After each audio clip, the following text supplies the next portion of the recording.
This is America in the year 1954. We're going to drop into the living room of Mr. and Mrs. Ames, an average family who might be your neighbors and mine. And remember, it's 10 years from today. Hi, first. Hi, Danny. Hello, second. Hello, darling. Hey, Mom, I'm hungry. What have we got for dinner tonight? We're having sirloin steak broiled in butter. Steak, steak, steak. Every night the same thing. Can't we ever have anything else? Danny, my boy, you're lucky to get steak. I remember back in 1944, we thought we were lucky to get any kind of meat. Isn't that right, Mother? Okay, I'll make a deal with you. If you'll get me one of those new Super P-1038 convertible rocket planes to fly to school, I'll eat anything you say. Danny, you ought to be ashamed of yourself. You've got a lovely plane now. That old helicopter? That's no fun. Now, Danny, I told you before, we can't afford a rocket ship. Now, if I hear any more out of you, I'll ground you. Then you'll have to get along with an automobile.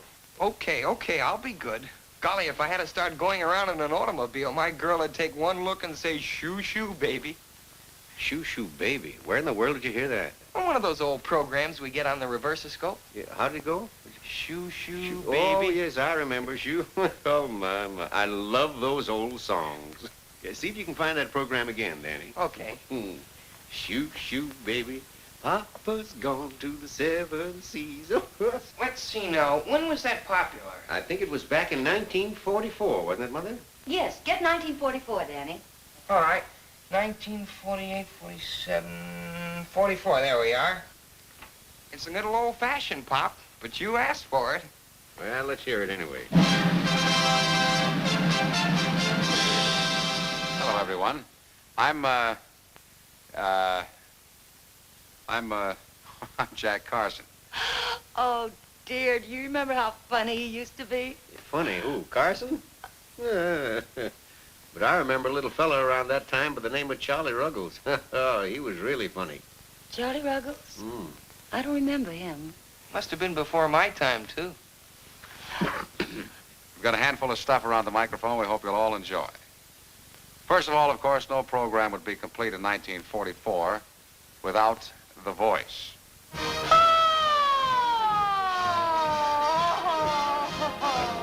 Frank Sinatra. There'll be a hot time in the town of Berlin when the lads go marching in. I'd like to be there, boy, and spread some joy when they take old Berlin. There'll be a hot time in the town of Berlin when our fighting boys begin to take the joint apart and tear it down when they take old Berlin. They're gonna start a row and show them how we paid the town back in Kokomo. They're gonna take a hike through Hitler's Reich and change that Heil to what you know, Joe. There'll be a hot time in the town of Berlin when the lads go marching in. You could never keep them happy down on the farm after they take Berlin. They're gonna start a row and show them how they'll sock from Berlin to Tokyo. They're gonna take a hike through Hitler's Reich and change his Heil to what you know, Joe. There'll be a hot time in the town of Berlin when the lads go marching in. You could never keep them happy down on the farm after they take Berlin.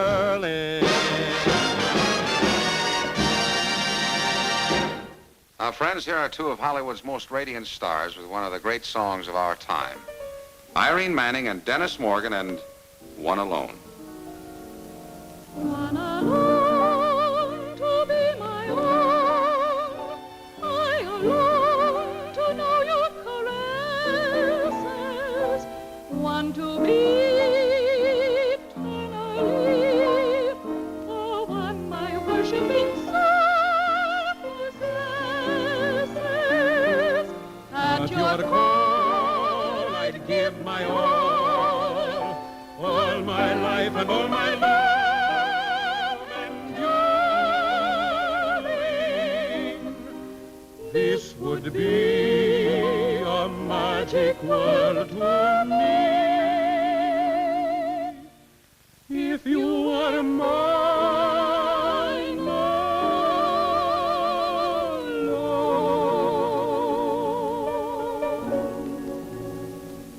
Ladies and gentlemen, may I present Cary Grant reading you a letter written by an American soldier to his son.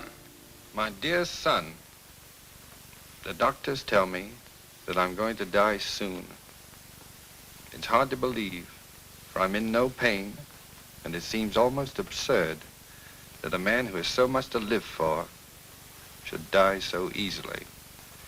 I can't leave you much of what's known as real property to worry about, but I can leave you truth, honor, and tolerance. Those precious things which were jeopardized by the forces we're fighting. And a host of other things I can leave you, my son. The laughter of children playing in peace and security, forever free from oppression and bigotry and fear. The love of the girl you will someday marry, as it was with your mother and me, and God grant that you may be equally happy together. But most of all, we free men who are dying hope we may leave a better world.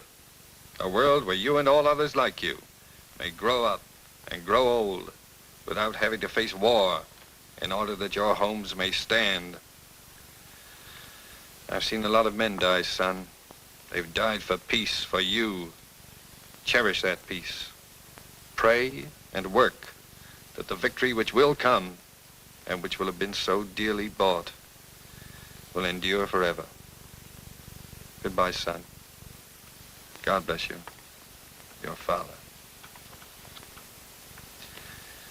Ladies and gentlemen, this soldier father couldn't afford to die. This boy couldn't afford to lose his dad. Can you say that you can't afford to buy victory bonds? And now Bing Crosby to tell us what our job is today. Get on, get on, get on the road to victory. Get off, get off, get off the rusty dusty and get on, get on, get on the road to victory. Buy another bond today. Get up, get up, get up tomorrow morning. Get down, and give another pint of blood. Get 1, get 10, get 50 victory bonds again, for you can win the war that way. When you're safe at home this evening from the factory, you can write that lonely soldier overseas. You can tell him that you're working at the factory, but compared to him you live a life of ease. So you better get on, get on, get on the road to victory. Get off, get off, get off the rusty dusty and get on, get on, get on the road to victory and buy another bond today. Hey, operator, will you run those scenes we were looking at the other day? I'd like the audience to see them. Well, friends, there are a couple of scenes that we're all pretty familiar with these days. Everybody working hard, pulling down plenty of dough. Here at home, that is. Elsewhere, there's some other fellows working hard, too, but they're not doing quite so well from a financial standpoint. Remember? Now I wonder why any of us have to be told that we ought to buy victory bonds. Why we have to be reminded to put victory first. He's putting victory first. Don't ever worry about that. The silly part of this is that we have to be sold on the idea of doing something for ourselves that we've always hoped we could do. Buy bonds. That's a gilt-edged hunk of the future. Cars and clothes and trips. Security for yourselves and your kids and your families after the war. Get on, get on, get on the road to victory. Get off, get off, get off the rusty dusty and get on, get on, get on the road to victory and buy another bond today. Sure, I know you bought a few of them the last time, thinking that was all you'd ever need to get. Well, the Army has been fighting since the last time, and they haven't laid a rifle down as yet. So you better get on, get on, get on the road to victory. Get off, get off, get off the the rusty dusty and get on, get on the road to victory and buy another barn today.